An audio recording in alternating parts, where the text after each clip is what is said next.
Hola, esto es Conversaciones con Sebastián Galliani, episodio 82. Nuestro invitado de hoy es Daniel Artana. Daniel tiene un doctorado en economía por la Universidad de California, Los Ángeles, y es economista jefe de Fiel. Con él hablaremos sobre la marcha del programa económico del presidente Javier Milei. Hola Daniel, ¿cómo estás? ¿Cómo te va, Sebastián? Bien, bien, gracias. Un gusto hablar con vos hoy. No, el gusto es mío. Bueno, mirá, creo que ayer con la aprobación de la ley bases y las declaraciones del presidente es como que se cumplió una primera etapa del gobierno. En esa primera etapa creo que estuvo bastante orientado por dos ideas. Una era la de lo central para evitar una escalada inflacionaria mayor a la que teníamos. Era alcanzar algún tipo de equilibrio fiscal que permitiese controlar la emisión monetaria y eso hasta ahora se ha logrado. Después podemos ver cuán sostenible es, cómo se lo ha logrado, qué trade-off hay, pero hasta ahora se lo ha logrado y creo que para lo que es la historia argentina es importantísimo. Y después había una idea de moverse con muchas desregulaciones, hubo un decreto de necesidad y urgencia y esta ley bases, mucho de lo que se buscaba ahí no terminó saliendo, o porque no salió en la ley, o porque está parado en la justicia, pero bueno, se aprobó la ley y se empieza a mirar a una segunda etapa del gobierno. ¿Cómo ves esta primera etapa y cómo pensás que va a ir siendo la segunda etapa? Bueno, primero, el propio presidente ha definido en un reportaje que le hicieron ayer o hoy a la mañana por televisión de estas etapas, que hay tres etapas, ¿no? La última es la del crecimiento sostenido, así que la dejamos para más adelante. Pero esta es una... A ver, yo creo que el gobierno diseñó un paquete para la emergencia, que era una emergencia muy pesada, y una situación bastante crítica, tanto en materia fiscal como en materia de política monetaria y cambiaria. En materia fiscal, tuviste al principio, como era natural esperar, unas medidas de cierta rusticidad fiscal, pero eso ha ido migrando hacia una percepción de que esto es más permanente.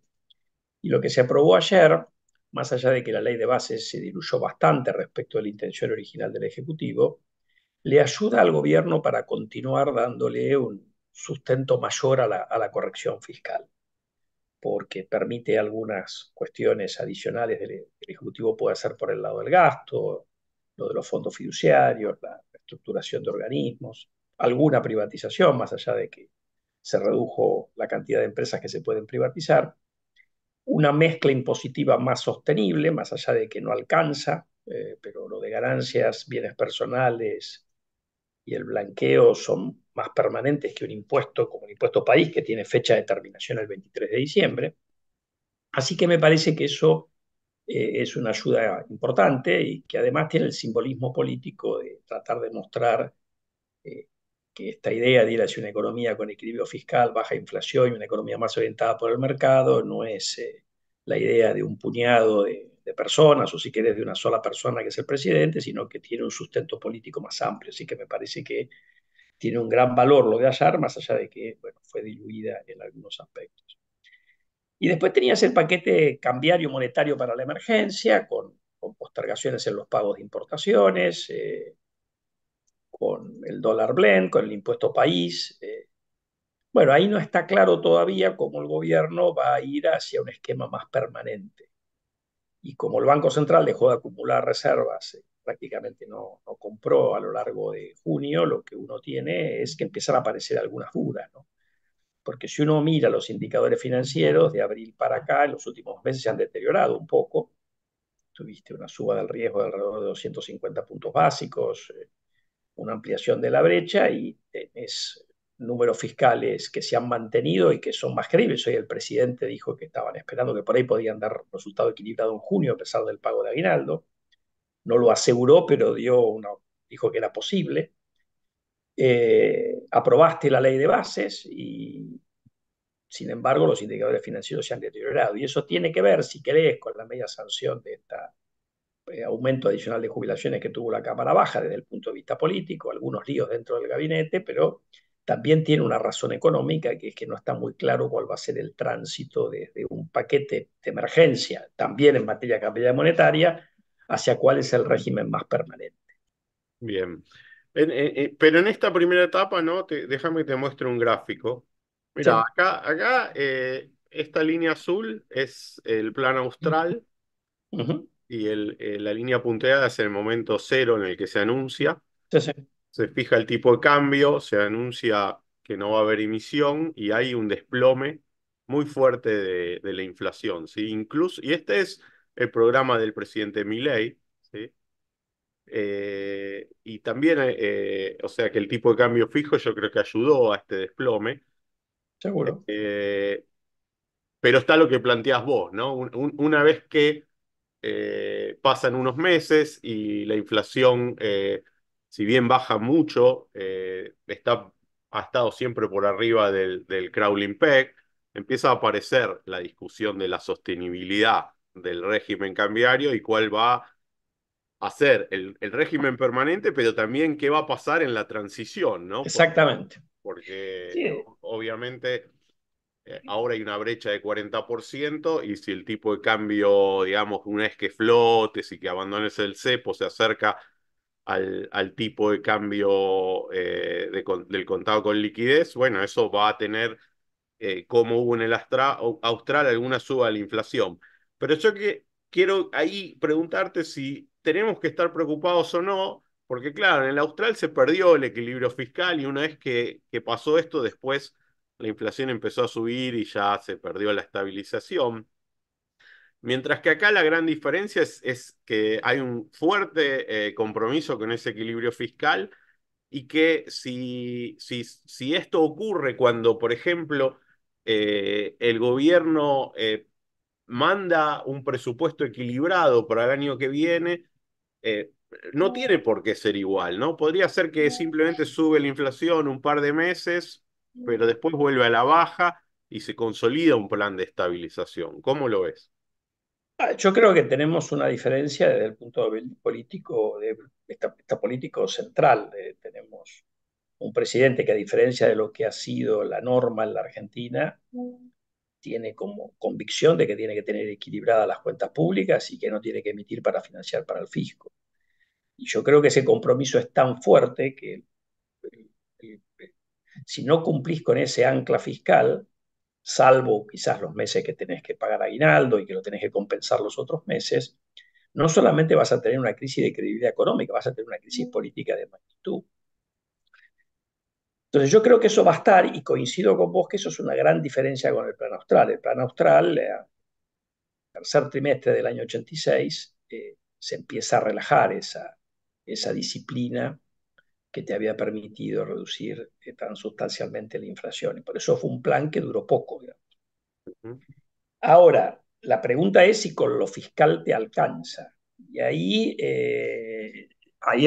digamos, tenés lo fiscal, yo creo que hoy hay menos dudas. Y desde el principio me parecía que había cosas más permanentes de lo que podía verían algunos colegas en lo que se había hecho, sobre todo después que se aprobó el cambio en la fórmula previsional. Después uno verá si esto tiene sostenibilidad legal, o sustentabilidad, perdón, pero vos tenés cosas estructurales en lo fiscal y además tenés la convicción del presidente que en un país donde el Poder Ejecutivo tiene bastante poder, me parece que no es un tema menor.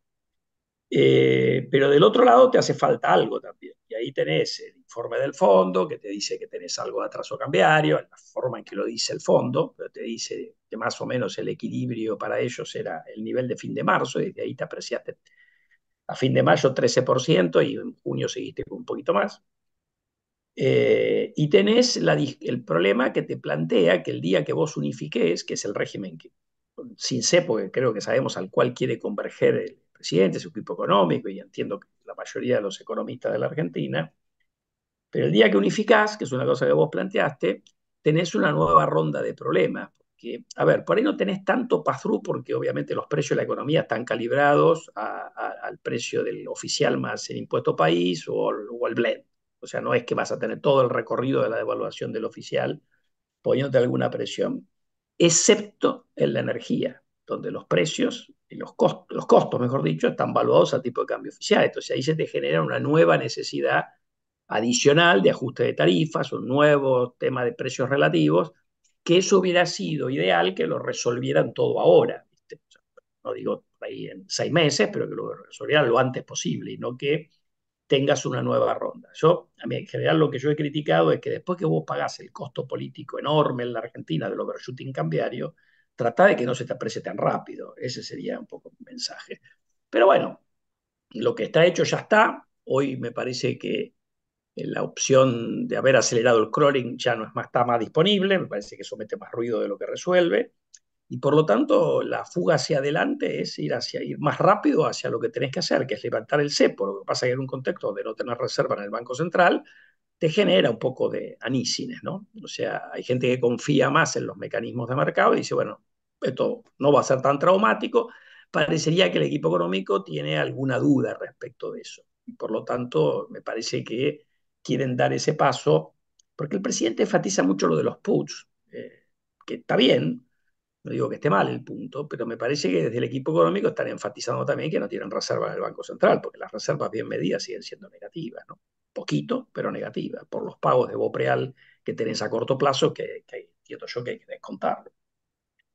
Claro, pero ahí hay un punto difícil, ¿no? Porque si vos tomás esa posición, yo quiero saber cómo vos pensás que lo vas a resolver, ¿no? Porque, o sea, ¿de dónde va, cómo vas a acumular esas reservas si la economía empieza a reactivarse, las importaciones Claro. empiezan a crecer y la brecha sigue creciendo? Entonces, yo entiendo que el gobierno puede decir, bueno, todavía no llegó el momento, pero sí, pero no puedo no preguntarme cómo va a llegar el momento.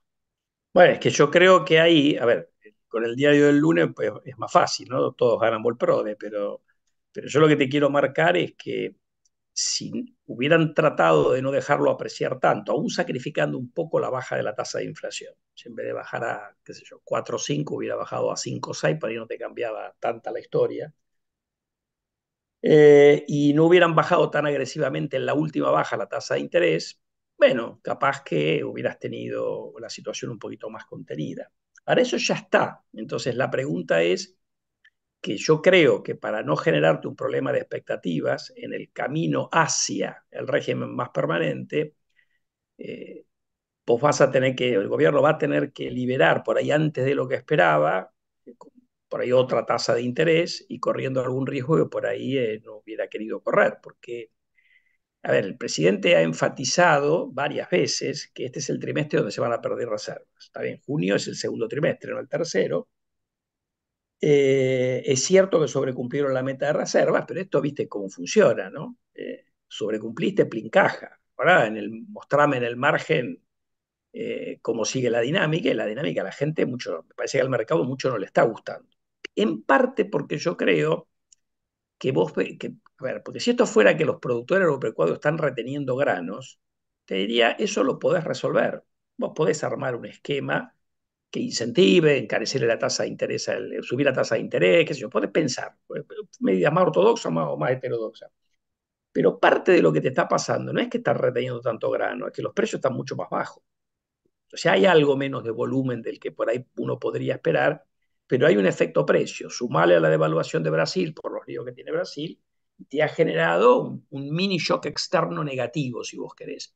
Y eso, bueno, el manual dice que vos lo podés compensar con un tipo de cambio real más depreciado y en un momento donde vos estás apreciando a lo loco. Entonces estás yendo para el otro lado de donde tendrías que ir, suponiendo, a ver, olvidémonos de Argentina, si este fuera un país normal y te ocurre un mini shock externo negativo, normalmente los países acolchonan con un tipo de cambio real más depreciado. Bueno, acá estamos yendo para el otro lado. Entonces ahí se te complicó la cosa.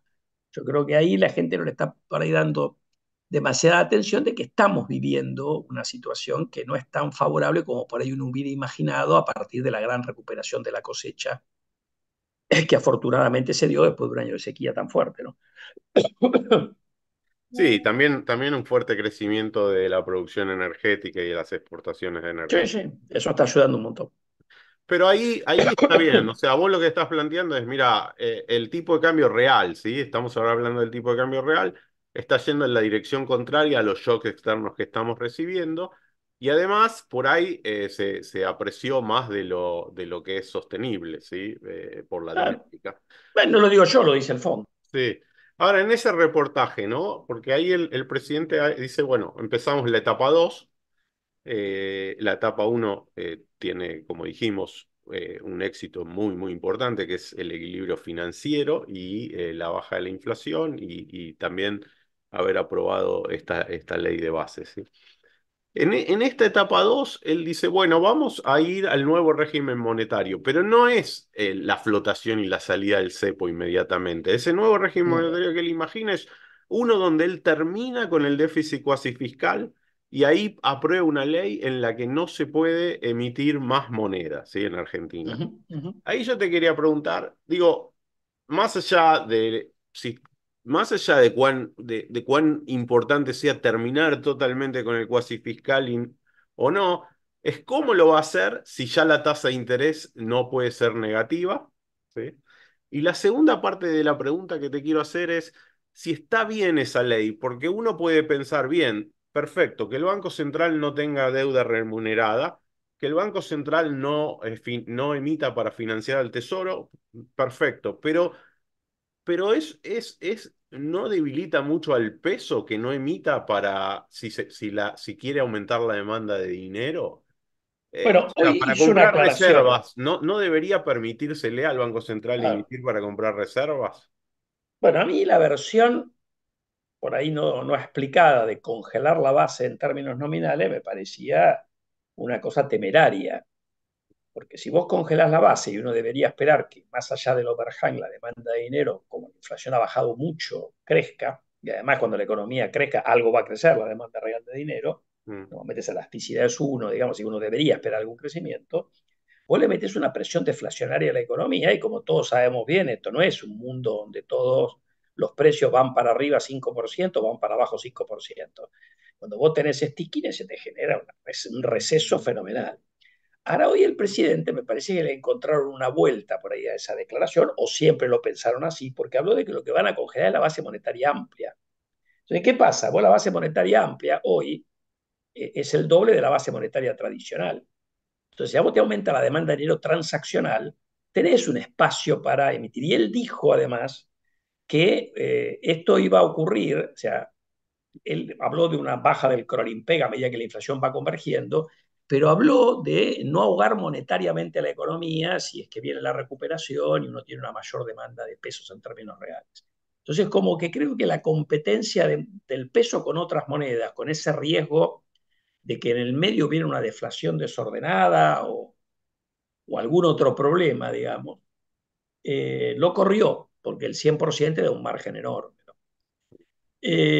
Ahora, al final siguió hablando de competencia de monedas y que si, bueno, la gente quiere tener más dinero transaccional, tendrá que sacar sus dólares del colchón, que eso tampoco tenés garantizado que va a ocurrir.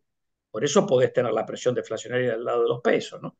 Pero bueno, suena a Argentina año verde, como todavía tenemos inflación a 4, 5, probablemente junio incluso esté por arriba, ¿no? Mensual.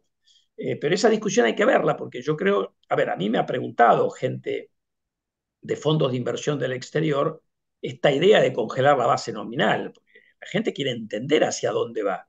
Y cuando dice alguna cosa, por ejemplo, cuando querías dolarizar sin dólares, metía ruido, porque decía, bueno, pero ¿qué está diciendo este hombre? ¿Quiere dolarizar? Bueno, eso era la campaña, era un discurso muy de campaña, lo han ido moderando. Me parece que hoy moderó el tema este de congelar la base, porque ya habló de la base amplia, lo cual te da algún margen.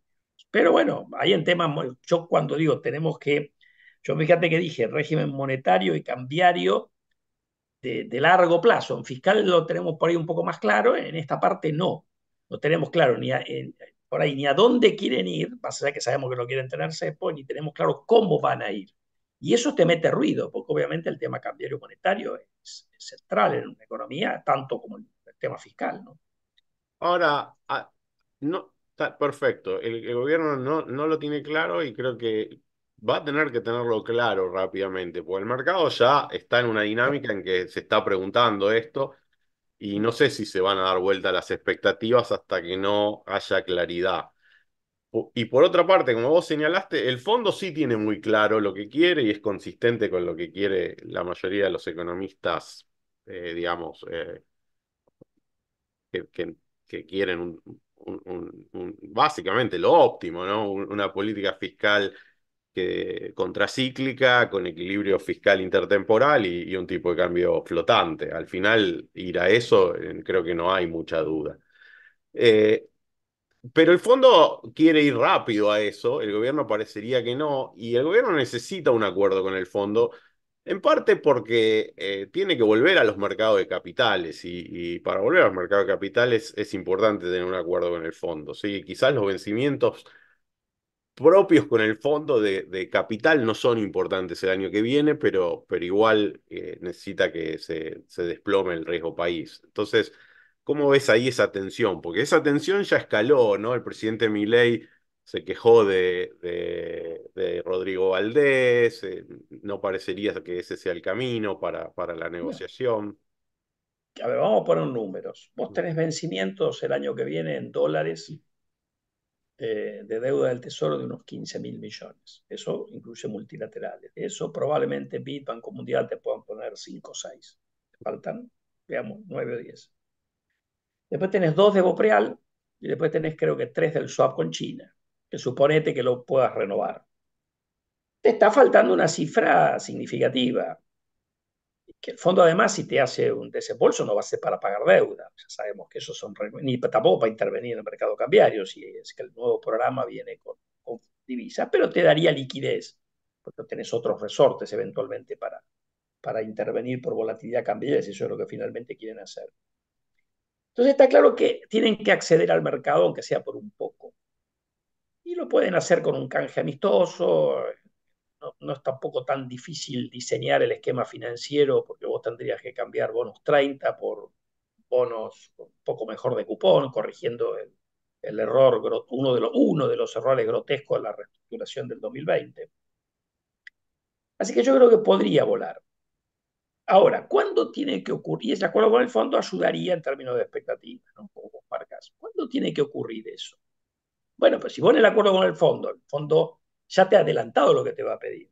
En materia fiscal, algo estructural. Yo creo que ahí en la reforma de pensiones, eso va a tener que pasar por el Congreso como lo más urticante, digamos. Si uno mira históricamente que le preocupaba al fondo es pensiones y monotributo. Monotributo han ido en la ley de base para el otro lado de donde había que ir. Pensiones está todavía pendiente. Y sabés que necesitas el Congreso y el Congreso difícilmente esté hoy para discutir una reforma estructural del sistema de pensiones. Entonces, seguramente será una condicionalidad demorada, digamos, o tardía. Pero después te ha puesto tasa de interés, tiene que ser positiva. El propio ministro Caputo ya ha reconocido que eso es lo que ellos también quieren, porque dijo, hasta acá llegamos, ahora vamos a tratar de que con la tasa de la deuda de corto plazo, esa tasa deje de ser negativa en términos reales. Así que van para ahí, están tratando un poco, si querés, de disfrazar lo que a mi juicio fue un error de bajar tanto la tasa de política monetaria, pero bueno, eso ya está. Y después tenés ir desarmando el cepo, por ahí no de golpe, pero sacar el dólar blend, sacar el impuesto país que se te cae solo el 23 de diciembre. Digo, se te cae porque si lo vas a querer extender, el Congreso te va a pedir que lo coparticipes y por lo tanto es un impuesto muy dañino que te genera un conflicto con el fondo y en el cual perdés parte de la recaudación. Lo lógico es lo que ha hecho Caputo y el presidente adelantar que lo van a ir reduciendo y sacarlo. Entonces dar la buena noticia en algo que va a pasar de todas maneras. Ahora, si eso va a ocurrir, ¿cuándo uno espera que ocurra? Pues eso te va a requerir, como decís vos, vas a tener alguna unificación del oficial yendo hacia alguno de hacia los alternativos. Y cuando eso te va a meter algún ruido por tarifas y vas a tener probablemente algún rebotecito en la inflación. ¿Eso cuándo crees que ocurra, teniendo en cuenta que el año que viene hay elecciones? Y va a ser que ocurra este año, a lo sumo, febrero, marzo. Entonces no tenés tiempo de demorar esto, por una razón política. Yo hago al revés, ¿viste? Digo, bueno, a ver, si el gobierno quiere tener una buena elección en octubre del año que viene, necesita tener la economía funcionando mejor de lo que está hasta ahora, con una inflación más baja que la que tenemos ahora y con una economía con alguna señal clara de rebote. Y si tengo un ruido en el medio, ese ruido tiene que ocurrir lo más rápido posible, porque me das tiempo a acomodar las cosas después. Obviamente que más rápido no es el 1 de julio, porque esto lleva tiempo, pero a mí no me sorprende que el gobierno, que el ministro haya dicho que están negociando, que le han pedido aumentar los fondos al fondo y todos sabemos que eso requiere un programa nuevo. Y sabemos que eso lleva entre 2 o 3 meses. Así que yo diría, a mí no me sorprendería que tengamos ese acuerdo en el segundo semestre del año. Mm. Ahora, eso va a requerir algunas acciones que por ahí el gobierno ha dicho que por ahora no piensa hacer. Pero, viste, lo que es por ahora, en 3 meses, capaz que avanzan con el blend y avanzan y discuten una política cambiaria que les cierre a todos. Pero va a haber discusión, porque si el fondo va a poner plata, tiene un leverage distinto que si lo vas a renovar. Porque hoy, por ejemplo, el gobierno puede decir, mira, le hiciste la vista gorda al programa de Alberto Fernández Massa, que era un disparate, y le firmaste un programa a Guzmán, que también era un disparate, y ahora me venís a apretar a mí. Bueno, si no te pido plata, yo creo que eso es fácil para el gobierno. En cuanto le pediste 6, 8, 10 mil millones, eh, el que da el mazo cambia ahí. ¿Me entendés? Y Bien, eso vas a tener que hacer alguna de las cosas que te pide el fondo, aunque no sea todas. sí, estoy de acuerdo que el fondo también tiene que tener en cuenta que fue muy débil con el gobierno anterior, ¿no? Que le permitió hacer cosas que incluso este gobierno hoy las está pagando. Así es. No, que estamos pagando todo, porque la irresponsabilidad de la política, que al final, bueno, o sea, vos tuviste una devaluación ahí en agosto, al final y le diste un poco más de espacio a un ministro candidato que sabías que eso iba a terminar mal. El ministro candidato no tenía ningún incentivo a ordenar las cosas. De hecho, te frenó aumento de tarifas, te frenó aumentos de precios que tenías acordado, por ejemplo, con las empresas de medicina prepaga. Te fue dejando un muerto cada vez más grande. Entonces, en realidad fue una gran irresponsabilidad. Yo no digo que el fondo es corresponsable de eso, pero hizo un poquito la vista gorda. Mm. Ok, entonces, si yo te escucho a vos, digo, está bien, hay signos de interrogación sobre la política cambiaria y monetaria, pero también se ve como que es, es bastante probable que en este semestre se vaya ordenando eso, ¿sí? Eso es lo que estás diciendo. Con lo cual, a fin de año creo que uno va a estar haciendo un balance bastante positivo, muy positivo, sí, del gobierno, porque finalmente es un gobierno que débil políticamente, ¿sí? Que heredó una situación bastante compleja, por mucha distorsión de precios, inflación muy alta, déficit fiscal alto que tampoco era tan alto, ¿no? Dio 4,6 el financiero, o sea, tampoco era enorme. Pero que, bueno, lo puso en caja, ¿no? Que es algo, como dije antes, totalmente inusual. En Argentina está bien, lo habrá hecho con licuadora, pero finalmente si lo logra mantener, y como vos señalaste, parte de eso hoy día ya se ha hecho más estructural por el cambio de la fórmula, ¿no? De ajuste de los jubilados. Uh -huh, uh -huh. Y todavía queda bastante de ajuste tarifario, de eliminación de subsidios, Así ¿no? Por es. delante, que eso también le va a permitir mejorar la calidad de ese ajuste en el tiempo. Sí, yo estoy de Entonces, acuerdo con eso. entonces digo, al final, a fin de año, yo creo que el balance tiene que ser bastante positivo si esto va Sí, como parece. va a ser positivo, creo, desde la óptica de nosotros como analistas. A nivel de la sociedad, no sé, porque va a depender de dónde está la inflación y dónde está la actividad, sobre todo. Mm, Que si rebota lento, por ahí la gente no lo percibe. Pero tampoco es tan relevante eso, porque después de la aprobación de la ley de bases de ayer, el presidente tiene algún margen para actuar por decreto mayor que el que tenía antes de ayer. Eh, y puede darse el lujo de perder popularidad. Mientras la recupere, a ver, el propio presidente ha hablado varias veces de la elección de medio término, así que están razonando en alguna medida como políticos también, y es natural que así sea, pero tiene espacio para perder popularidad en el segundo semestre, sobre todo teniendo en cuenta que el otro lado, dentro de los partidos más afines a las ideas del gobierno y la oposición kirchnerista, hay un lío fenomenal ahí.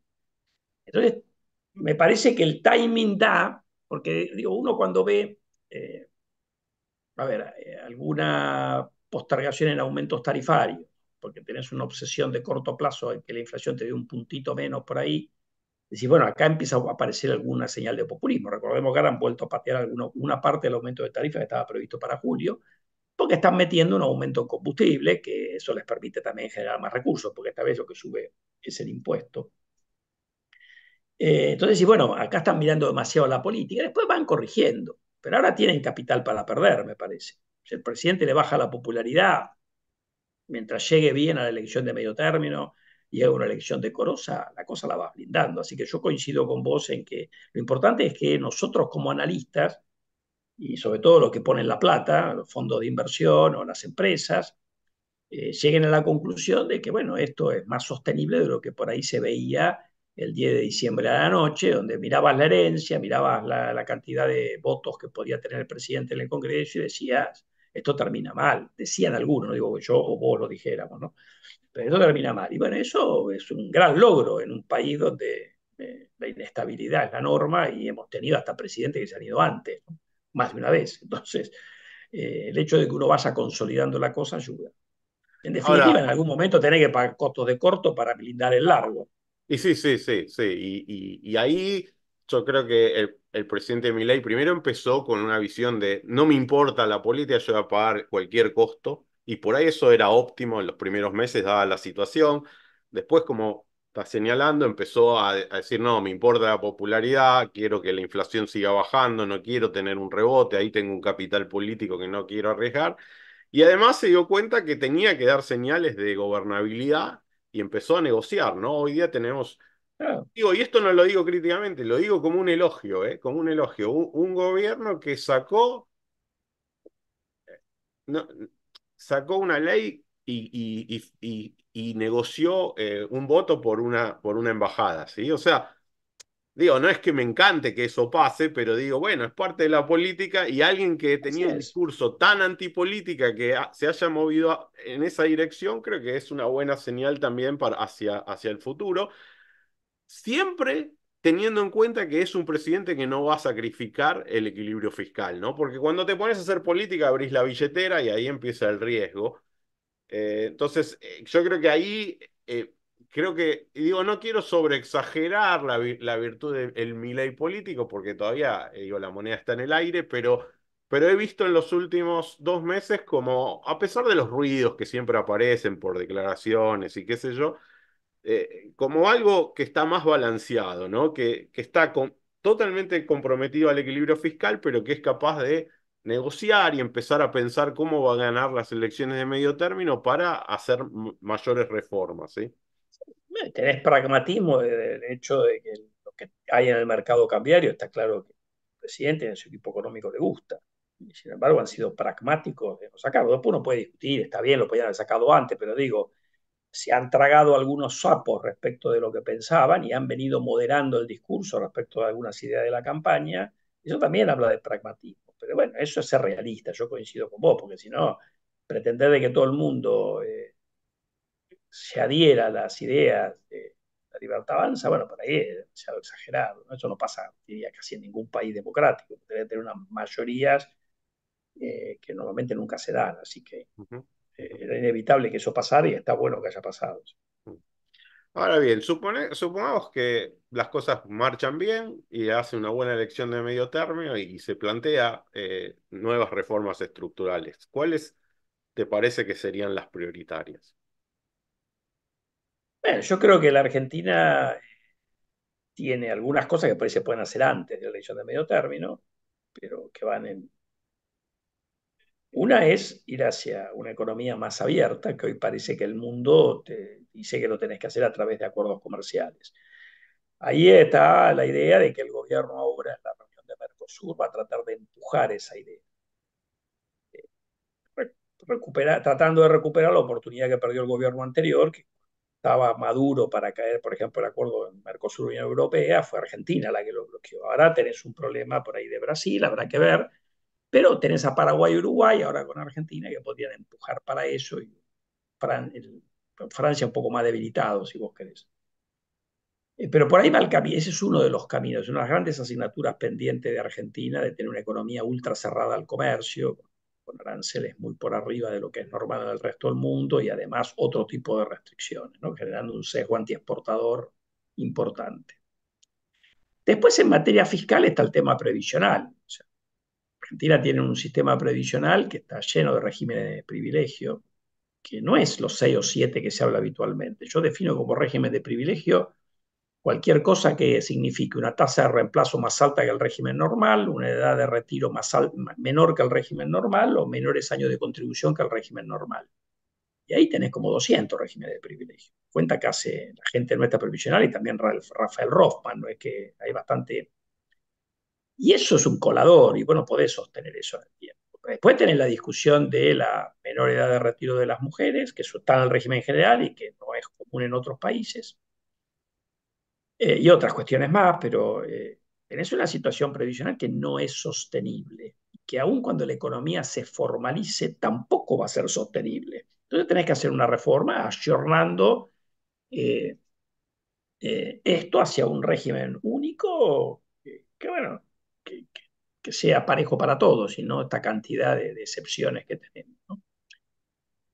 Eh, Después tenés por delante también una reforma tributaria, ahí es muy importante lo subnacional y hay que ver cómo armas un mecanismo para recrear el pacto fiscal que ustedes hicieron en el 2017 o alguna otra alternativa que lamentablemente el gobierno anterior dejó caer.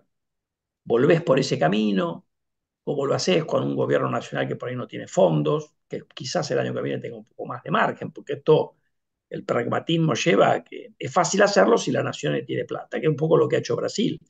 Brasil está desmantelando, va camino a desmantelar su régimen de imposición en cascada, pero el Estado federal compensa a los estados subnacionales que pierden. Entonces, con plata todo es más fácil. Y se han metido hacia el camino de ir hacia un IVA, que es lo que uno debería hacer eventualmente, o cambiar ingresos brutos por algún otro impuesto, digamos.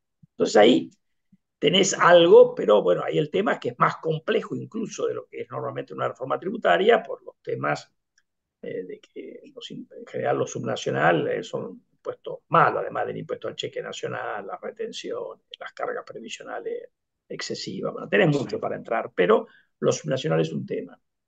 Después, bueno, suponete que con la ley de bases pueden avanzar en la reforma estructural, te quedarán algunas privatizaciones para eventualmente discutir. Eh, y bueno, después tenés toda una agenda en lo que tiene que ver con la reforma de la asistencia social que no te genere tanto desincentivo a estar adentro del mercado laboral formal, que ese es otro capítulo. Y después tenés las grandes reformas que ya tampoco dependen del gobierno nacional, que tienen que ver con educación, salud, pero creo que esas son como de tercera generación, por alguna manera. Pero digamos, lo que tiene que ver con el gobierno nacional, te diría que tenés estas cosas: apertura, la reforma previsional, el tema tributario que tiene un condimento subnacional y todo el tema de armar un esquema de asistencia social que esté mejor diseñada desde el punto de vista de los incentivos y que además te permita eliminar la cantidad de abusos que ha habido, desde las pensiones por discapacidad que han aumentado varias veces, bueno, en fin, todas las cosas que ya conocemos. Sí, no, estoy de acuerdo. Lo único que quiero decir, en lo previsional, yo trabajé todo el 19 por si el presidente Macri era reelecto en armar una reforma y la verdad que es una reforma que puede dar mucho. O sea que en más o menos 10 años te puede dar. O sea, no es inmediato porque una vez que vos cambiás ciertos parámetros siempre es hacia adelante, ¿no? Pero te puede dar 4 puntos del producto. O sea, sí. Y Argentina gasta, bueno, lo que pasa es que parte de eso ya lo hiciste con la licuadora, por ahí vas a tener que reponer eso porque habrá que ver judicialmente cuánto aguanta, porque vos venías deteriorando las jubilaciones, sobre todo las que están por arriba de la mínima, porque los de abajo más o menos los compensaste con bonos, pero venías deteriorando eso desde el principio de la gestión de Alberto Fernández. Ujú. Ahora tuviste 6 meses sin régimen, con aumentos discrecionales, entonces jorobaban a todos los que estaban por arriba de la mínima, y después volvieron al engendro de la reforma previa a la del 15, que creo que fue en el 2008, o 2011, no me acuerdo bien, pero en la reforma que mete esa fórmula, que era un desastre, Previa a la del pero 17, como, ¿no? claro, que era la consecuencia de que tenías un INDEC que vendía los datos de inflación, porque la mayor parte de los países del mundo ajusta las jubilaciones por inflación. Acá tenías alguna restricción judicial, que algo por salario tenías que meter, que fue un poco lo que ustedes hicieron en el 17, el 70-30 era súper razonable. Mm. Eso volvieron ahí, en un contexto de aceleración de inflación, el lag ajuste era muy grande y las inflaciones se empezaron a licuar. Eso obviamente se agravó por la aceleración de la inflación de diciembre y el primer trimestre del año, y después tuviste la recomposición parcial. Entonces vos bajaste de casi 8 puntos del PBI a nivel nacional, sin computar los 3 que gastan los sistemas previsionales provinciales, o casi 3, a un número, ese 7-8 creo que era el número del 19, lo bajaste a un número que tocó 5 en algún momento y va camino a 6 después de la recomposición. Así que ya hiciste parte del recorte. Pero vos tenés que todos estos regímenes especiales te generan un problemón, digamos. El problema que hay, el más importante probablemente sea el del monotributo. Y ahí estás hablando de una pelea política compleja. Que yo creo que la forma de resolver eso es no pedirle a la gente que por ahí aporte mucho más, sino decirle, bueno, si aportás tan poco y no lo querés complementar, te darán la PUAN, porque vos no haces aportes. O sea, creo que haces la quinta parte de los aportes que hace un asalariado formal que tiene derecho a la jubilación mínima. Y el monotributista accede a la mínima igual. Después tenés el de doméstica, que es igual. Entonces, bueno, podrías darle un beneficio, con lo cual por ahí el costo político es más manejable, porque no le sacas plata hoy, ¿no? Pero Sí, bueno, hay todo un tema ahí, que eso sabemos que las reformas previsionales son muy costosas políticamente hablando, por eso en general los gobiernos las demoran, pero en la Argentina no tenés mucha alternativa. Y eso te le permitiría eventualmente a las provincias también sumarse, porque ellos tienen regímenes que en algunos casos están totalmente quebrados, en ujú, las 12 cajas que no se transfirieron. ujú. Sí, yo creo que en el tema de la reforma previsional el gobierno debería hacer algo muy de estadista, ¿no? O sea, como crear, no sé, algo que sea, por lo menos con los partidos razonables, que participen todos, que haya un libro blanco, que haya un consenso y después ir al Así es. Congreso y aprobarlo. Y con el monotributo, digo, nosotros cuando hicimos la reforma tributaria teníamos un plan para ir ajustando hacia arriba la contribución y ir sacando alguna de las categorías. Yo sé que no todo el mundo Bueno, está de acuerdo, pero esa era mi posición y daba muchos recursos. O sea, en 10 bueno, años. acá fueron para el lado contrario. Sí, sí, sí, Vieron la el tentación siempre de monotributo. ir para el lado contrario es el populismo. Pasa que acaban de ir en una propuesta de un gobierno que supuestamente, o sea, eso fue una cosa, a ver, yo tengo de lo que se votó en esta ley de bases, te diría que algunas cosas no me parecen muy importantes, pero no tengo objeciones, todo lo de cambiar la ley de hidrocarburos no es relevante en general, excepto para el offshore. Pero bueno, tampoco lo veo mal, pero tuviste, si querés, fuiste a contramano de lo que había que hacer en el monotributo, si había sido preferido no hacer nada, y hiciste un RIGI que no lo pensaron bien. Primero, pues yo soy bastante escéptico de que vos muevas inversiones bajando la tasa de impuesto a las ganancias. Lo de dividendos, lo de acreditar el IVA me parece bien, porque eso obviamente te mete ruido y darle alguna garantía a proyectos que hundís mucho capital.